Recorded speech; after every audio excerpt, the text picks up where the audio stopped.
Sign کرتی ہے یا لگاؤں 2 تھپڑ؟ انہوں نے صرف کہا نہیں تھا، ایک زوردار تھپڑ ہائمہ کو لگا بھی دیا تھا۔ آگے بڑھ کر انہوں نے دونوں ہاتھوں میں ہائمہ کی گردن دبوچی۔ پہلے تیرا باپ، وہ منوس آدمی، اکڑ دکھاتا رہا، معذور کر دیا میں نے اسے ایکسیڈنٹ کروا کے، مگر پھر بھی اس کی اکڑ نہیں گئی، اور اب میرے بیٹے فاروق نے اسے اگلے جہاں ہی پہنچا دی ہے۔ میں نے مارا تیرے باپ کو اپنے بیٹے کے ہاتھوں، اور اگر تو نے ذرا اونچ نیچ کی تو میں تیری بھی جان لے لوں گا۔ نہیں کرتی سائن تو مت کر، میں تیرا امتحان نہیں ہوں۔ انہوں نے یکدم اپنی جیب سے ایک نیلا ڈبہ نکالا تھا۔ روتی تڑپتی ہائمہ کے انگوٹھے کا نشان لے کر انہوں نے کاغذات پر جا بجا لگایا۔ وہ کسی بے جان لاش کی طرح چچا کی منت سماجت کرتی رہی تھی۔ آنسو نیلی آنکھوں سے ٹوٹ ٹوٹ کر بکھرتے رہے۔ حسن بے مول ہو رہا تھا، وہ برباد ہو رہی تھی، مگر یہاں اس کے سننے والا کوئی نہیں تھا۔ یہ اس کے اپنے نہیں تھے، بلکہ اس کا وجود نوچنے والے گدھے تھے، جنہوں نے اس کی پوری دنیا اجاڑ دی تھی۔ لو ہو گیا میرا کام، اب بند کرتے ہو اس کمرے میں، اور خیال رہے دروازہ مت کھولنا، کوئی ضرورت نہیں اسے کوئی کھانا پینا دینے کی، شادی کے بعد ہی کھانا ملے گا۔ شادی کی تیاریاں کرو۔ فاتحانہ انداز میں کاغذات اٹھائے انہوں نے ایک نفرت نظر والی اس پر ڈالی۔ چچی جان سرمد کو لیے باہر نکل گئیں۔ وہ ہنوز میری دلہن کی رٹ لگا رہا تھا۔ ہائمہ جانتی تھی کہ میں نے سماجت کا بھی کوئی اثر نہیں۔ اب وہ رو رہی تھی، تڑپ رہی تھی۔ باپ کی موت کا صدمہ بھی ابھی نہیں بھولا تھا کہ یہ سازش بے نقاب ہو گئی۔ نہ جانے اب اسے کیا کرنا تھا، مگر کچھ بھی تھا، یہ تو طے تھا کہ وہ سرمد سے شادی نہیں کرے گی۔ مگر یہاں سے فرار ممکن نہ تھا۔ وہ شاید رو دھو کر اپنی قسمت پر صبر کر لیتی اگر اگلی رات اس عجیب سے احساس سے اس کی آنکھ نہ کھلتی۔ وہ شدید بھوک کے ہاتھوں نگاہت کا شکار ہوتی، نہ جانے کس پل سو گئی تھی، مگر گال پر عجیب ٹھنڈے ٹھنڈے لمس نے اسے جگا دیا۔ وہ گھبرا کر اٹھی۔ میری دلہن کتنی پیاری ہے، بالکل مکھن کی جیسی۔ آؤ میرے کمرے میں چلو، تم یہاں کیوں رہتی ہو؟ ٹوٹے پھوٹے بھیگے لہجے میں کوئی اس کے بالکل سرہانے بیٹھا پوچھ رہا تھا۔ وہ سرمد تھا۔ ہائمہ کے لبوں سے ایک چیخ نکلی، شور مت کرو، امی آ جائیں گی، امی پکڑ کر ماریں گی، کوئی بھوت بھی آ جائے گا، یہ دیکھو میں نے تمہارے لیے کیا بنایا ہے۔ ہائمہ کی آنکھیں خوف سے پھیلیں۔ وہ جوان آدمی تھا، اس کی بھاری سانسیں ہائمہ کے وجود سے ٹکرا رہی تھیں۔ وہ شاید ان کے جذبات سے آشنا تھا، مگر تھا تو ایک مرد ہی۔ رات کے اندھیرے میں وہ اس کے اتنا قریب بیٹھا تھا۔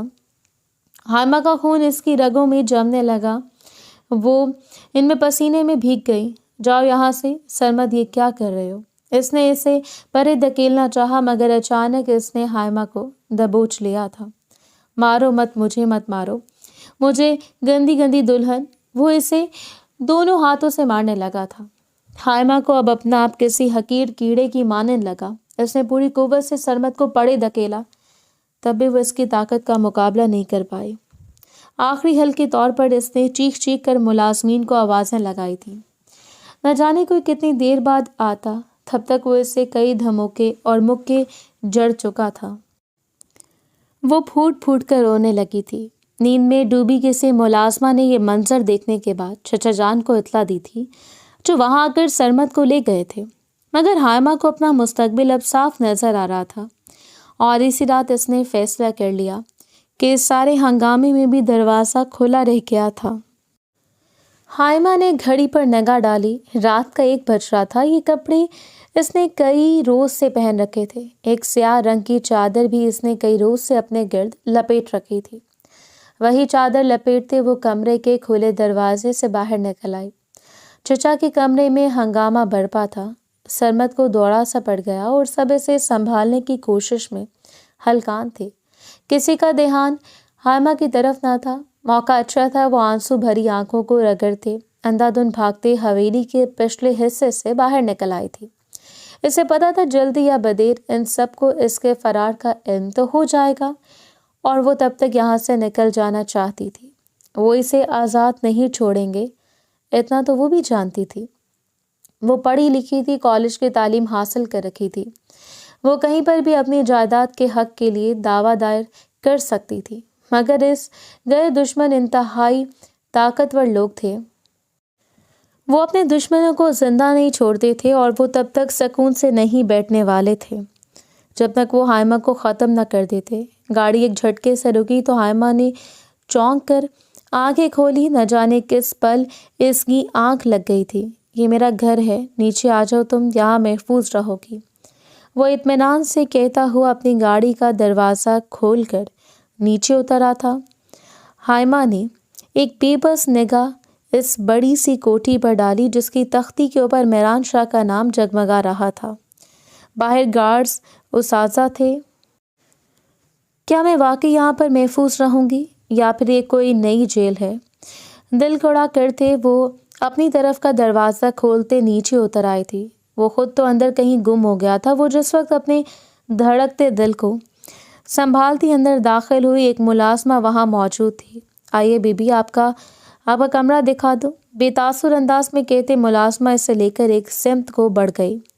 یہ ایک درمیانی درجے کا کمرہ تھا جہاں ہر سہولت موجود تھی۔ ملازمہ نے ایک صاف ستھرا لباس بھی اسے لا کر دے دیا اور کھانا بھی، ہر سہولت میسر آ گئی تھی، مگر دل تھا کہ کسی دور مطمئن نہیں ہو رہا تھا۔ وہ یہاں سے بھی بھاگ جانا چاہتی تھی اور اب اسے لگ رہا تھا کہ اس نے مہران شاہ کی بات مان کر غلطی کی تھی۔ کیا پتہ یہ بھی حویلی والوں کا کوئی جاننے والا ہو۔ نامعلوم یہ میرے ساتھ کیا سلوک کریں گے، یہاں سے آپ بھاگ بھی نہیں سکتی، دروازے پر اتنی سیکیورٹی موجود ہے۔ وہ لب کچلتے ہوئے بے بس انداز میں سوچ رہی تھی۔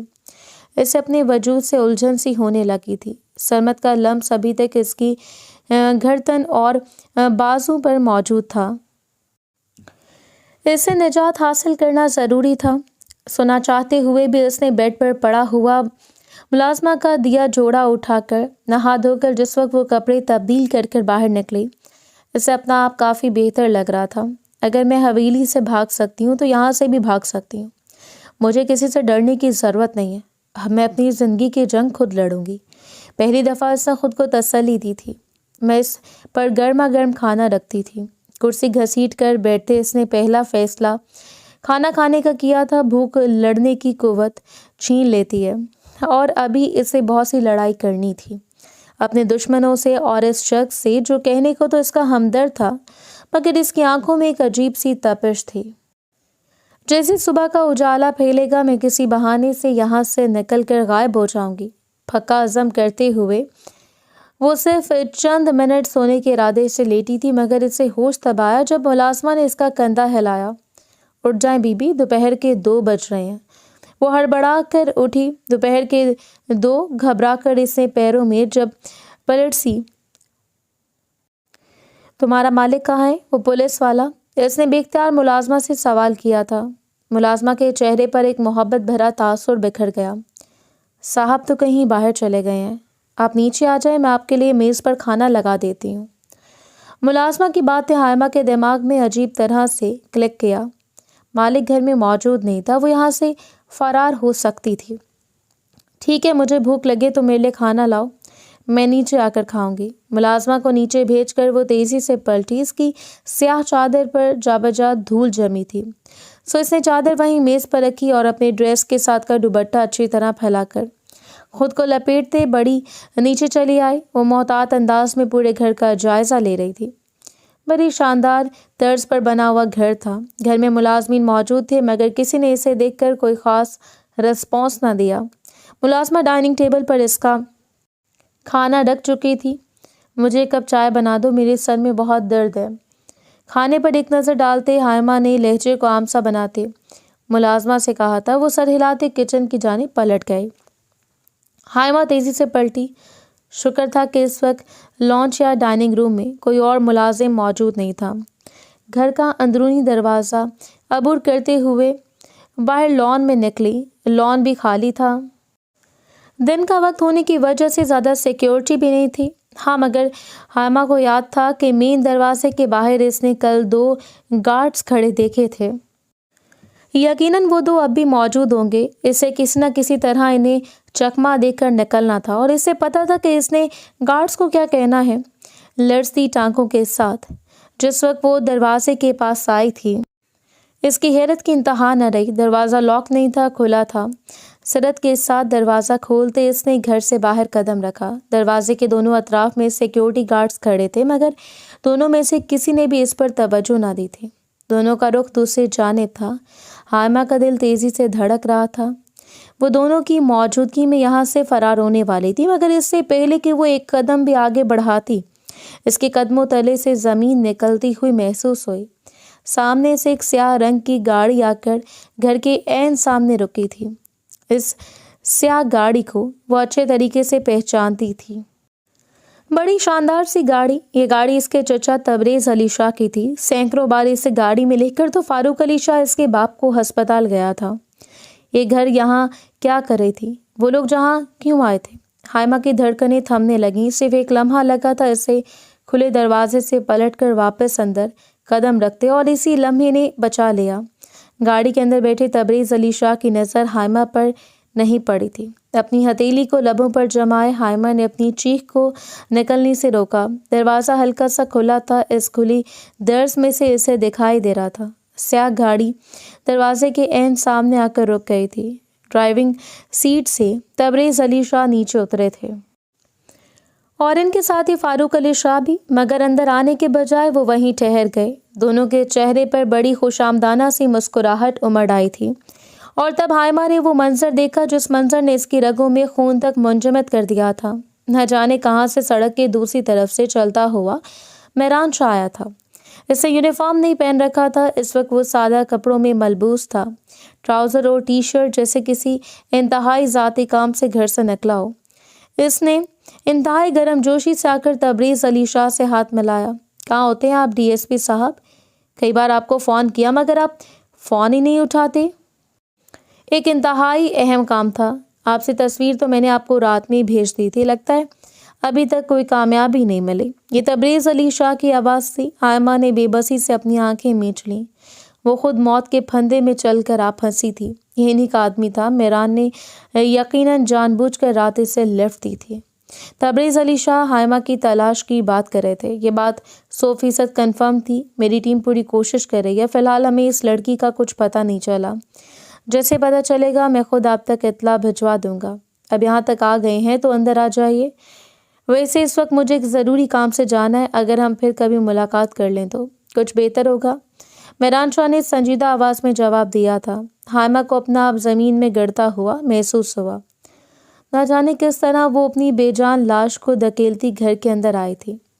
ملازمہ نے اسے دیکھ کر چائے کا کپ میز پر رکھا تھا، مگر وہ کسی چیز کو نہیں دیکھ رہی تھی۔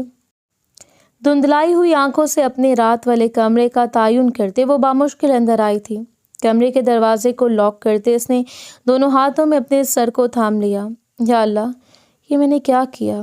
اب میں پھر سے انہی لوگوں کے چنگل میں پھنس گئی ہوں۔ اس بار تو چچا جان میرا نہ جانے کیا حشر کریں گے۔ میں نے جس شخص کو اپنا وسیلہ سمجھا وہی میرا دشمن نکلا۔ وہ پھوٹ پھوٹ کر رونے لگی تھی۔ اسے نہیں پتا تھا کب کون کس وقت اندر آ کر اسے پکڑ لے گا۔ اس کی دھڑکنیں منتظر رہیں۔ کان باہر سے آنے والی ہر آہٹ پر جمے تھے، مگر کوئی نہیں آیا۔ گھڑیاں گزرتی رہیں، باہر ہلکی پھلکی آوازیں گونجتی رہیں، مگر کوئی شور شرابہ نہ ہوا۔ کسی نے اس کے دروازے پر دستک نہیں دی تھی، مگر جلد یا بدیر مہران شاہ اسے تبریز احمد کے حوالے کر دے گا۔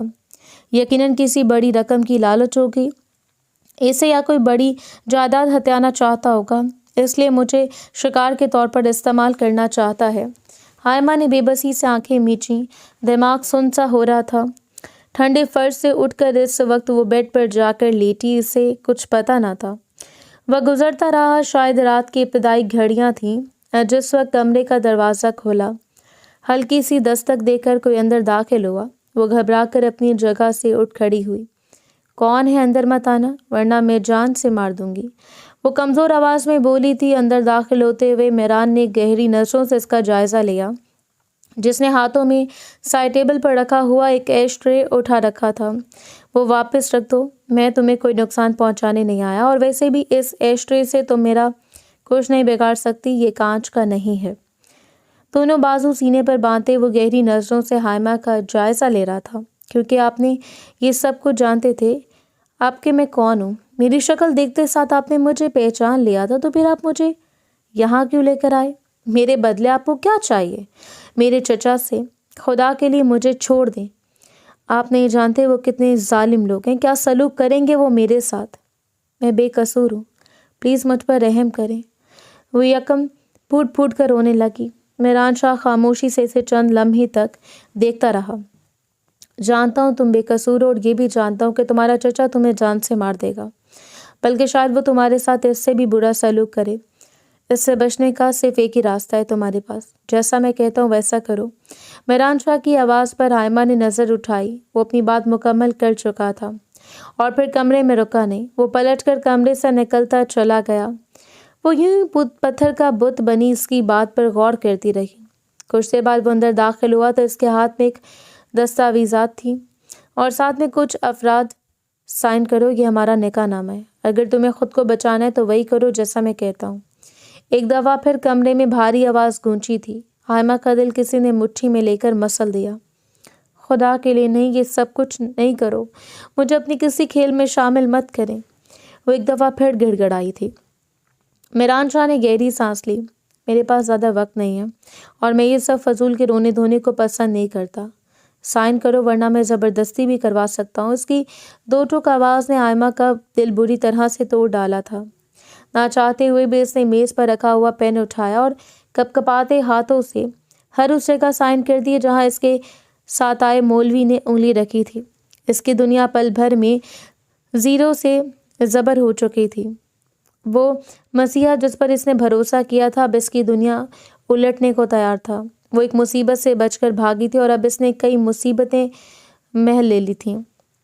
ایک انجان شخص سے نکاح کر لیا تھا۔ اس نے آخری سائن کرتے حائمہ کی آنکھوں سے آخری آنسو ٹپکا۔ کمرہ دیگر افراد سے خالی ہوا تو میران شاہ نے دروازہ لاک کیا۔ تو آپ کیا کریں گے میرے ساتھ؟ کل رات مجھے وہیں مار دیتے تو اس سب ذلت سے تو نہ گزرنا پڑتا، اور ویسے بھی جو کچھ آپ کرنا چاہتے ہیں اس کے لیے نکاح کی کیا ضرورت تھی؟ وہ تلخ آواز میں بولی تھی۔ میران شاہ نے اس کے پاس آتے آہستگی سے اس کے گرد اپنے بازو لپیٹے۔ حائمہ کا دل چاہا وہ خود کشی کر لے۔ بے بسی سے آنکھیں میچتے اس نے میران شاہ کے مضبوط لمس کو اپنے گرد محسوس کیا تھا۔ وہ کچھ نہیں بولا تھا، شاید وہ زیادہ بولنے کا عادی نہیں تھا، عمل کرنے کا عادی تھا، اور جو کچھ وہ چاہتا تھا اس نے کر لیا تھا۔ حائمہ کی حیثیت وہاں پر ایک کٹ پتلی جیسی تھی جس کے اختیار میں کچھ نہیں تھا۔ اب وہ صرف ایک اور موقع کے انتظار میں تھی، ایک موقع اور اب وہ اپنی جان لے لے گی۔ اب اسے ایسی زندگی میں کوئی دلچسپی نہیں تھی جس میں نہ تو اس کی عزت سلامت تھی اور نہ ہی کوئی خوشی۔ اس نے بھاگنے کی ہر ممکن کوشش کر لی تھی مگر وہ اپنی تقدیر سے فرار حاصل نہیں کر سکتی تھی۔ اس کی سب سے بڑی ہار تھی۔ رات دھیرے دھیرے گزرتی رہی۔ حائمہ کی دبی دبی سسکیاں اس کی خاموش آہوں میں بدل گئیں، مگر اندھیرا جس وقت نلگوں اجالے میں بدلا وہ ہنوز جاگ رہی تھی۔ نیند اس کی آنکھوں سے کوسوں دور تھی۔ ہلکا سا رخ موڑ کر اس نے میران شاہ کی طرف دیکھا۔ وہ بے خبر سو رہا تھا۔ میز پر دھرا اس کا موبائل دھیرے دھیرے بج رہا تھا۔ نہ جانے حائمہ کو کیا ہوا، اس نے آہستگی سے اٹھ کر سائڈ ٹیبل پر پڑا موبائل اٹھایا۔ اوپر کسی انجانے نمبر سے میسج آئے ہوئے تھے۔ ہم آپ کے بتائے ہوئے وقت پر وہاں پہنچ جائیں گے، مگر جو اطلاع آپ نے ہمیں دینی ہے وہ غلط نہیں ہونی چاہیے۔ ہمیں اس لڑکی کی بڑی شدت سے ضرورت ہے، اس نے حویلی کی عزت اچھالی ہے۔ یہ تبریز شاہ کا میسج تھا۔ گہری سانس لیتے حائمہ نے موبائل واپس ٹیبل پر رکھا۔ وہ شکنجے میں تھی اور یہاں سے باہر نکلنا اس کے بس میں نہیں تھا۔ وہ صرف دعا ہی کر سکتی تھی۔ سو آہستگی سے واش روم میں قید ہو گئی۔ فجر کی اذان بلند ہو رہی تھی۔ جائے نماز بچھا کر وہ کتنی دیر تک دعا مانگتی رہی۔ آنسو بے آواز اس کی آنکھوں سے لڑکتے رہے۔ اس نے اپنا سب کچھ کھو دیا تھا اور اب پانے کے لیے اس کے پاس کچھ نہیں تھا۔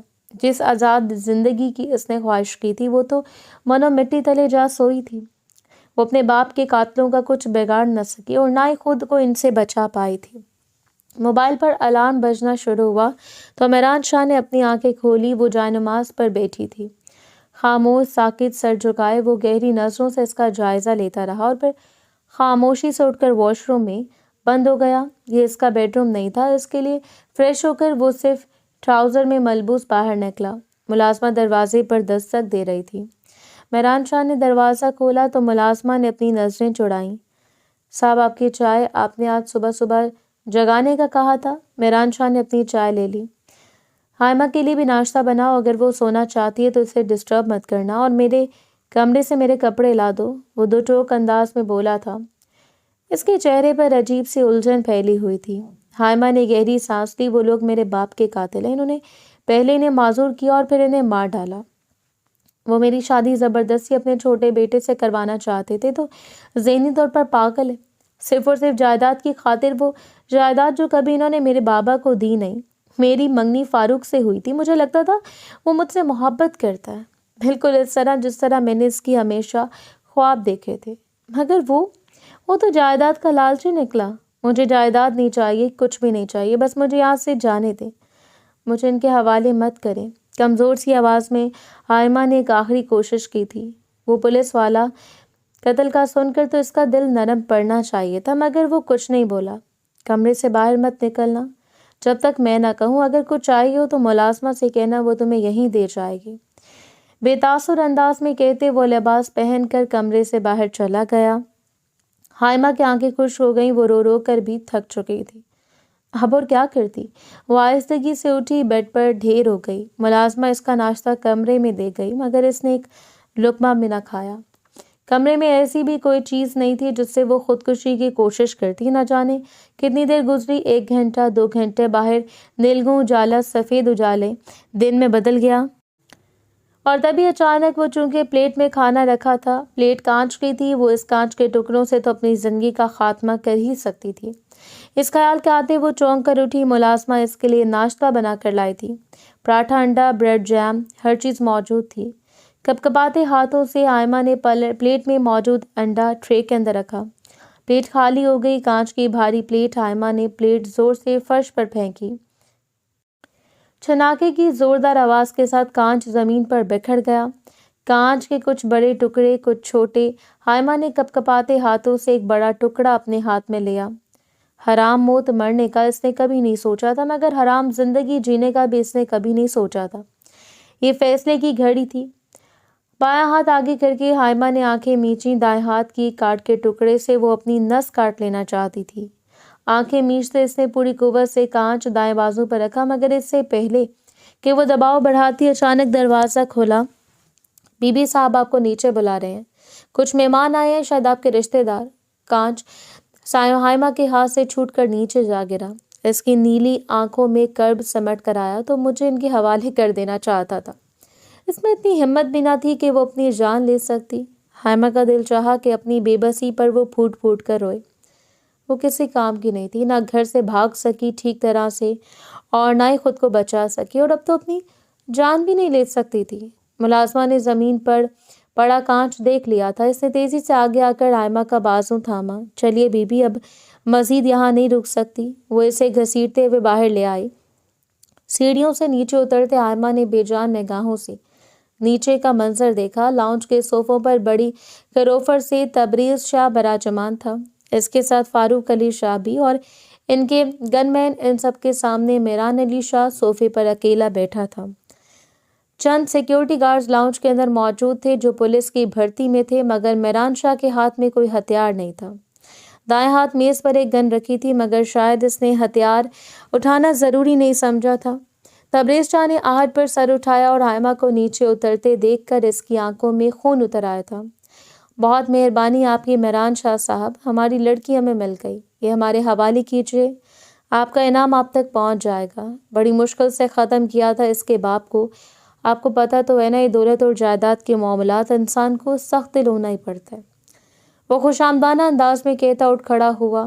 حائمہ کسی مجرم کی طرح میران شاہ کے برابر جا کر کھڑی کر دی گئی تھی۔ بیٹھ جاؤ۔ میران شاہ نے ایک نظر اس کی سمت ڈالی۔ وہ کسی معمول کی طرح اس کے ساتھ صوفے پر بیٹھ گئی تھی۔ ہمیں دیر ہو رہی ہے۔ میران شاہ اس سے بیٹھنے کا نہیں، چلنے کا کہیں۔ تبریز شاہ نے ایک دفعہ پھر مداخلت کی تھی۔ چلو اٹھو، چل کر گاڑی میں بیٹھو، حویلی سے نکلنے والیوں کا میں کیا حال کرتا ہوں یہ تو میں تمہیں ابھی بتاؤں گا۔ تبریز شاہ نے 2 قدم آگے بڑھ کر کہا تھا۔ 1 قدم بھی آگے مت بڑھانا، جہاں کھڑی ہو وہیں رک جاؤ، ورنہ ایسا حشر کروں گا کہ اپنی ٹانگوں پر چل کر واپس نہیں جا پاؤ گے۔ سخت پتھریلی آواز لاؤنج میں گونجی تھی۔ جہاں تبریز شاہ کا رنگ اڑا، وہیں حائمہ نے بھی حیرت سے سر اٹھایا۔ یہ میران شاہ کی آواز تھی۔ تم کیا مجھے بچہ سمجھتے ہو؟ یہ لڑکی جسے تم بار بار کسی غلام کی طرح مخاطب کر رہے ہو، یہ لڑکی میری بیوی ہے۔ اگر تمہارے اندر اتنی جرت ہے کہ تم میرے گھر سے میری بیوی کو اٹھا کر لے جا سکتے ہو تو کوشش کر کے دیکھ لو۔ یہ میرا تم سے وعدہ ہے کہ تمہارے جسم کا کوئی عضو سلامت نہیں بچے گا۔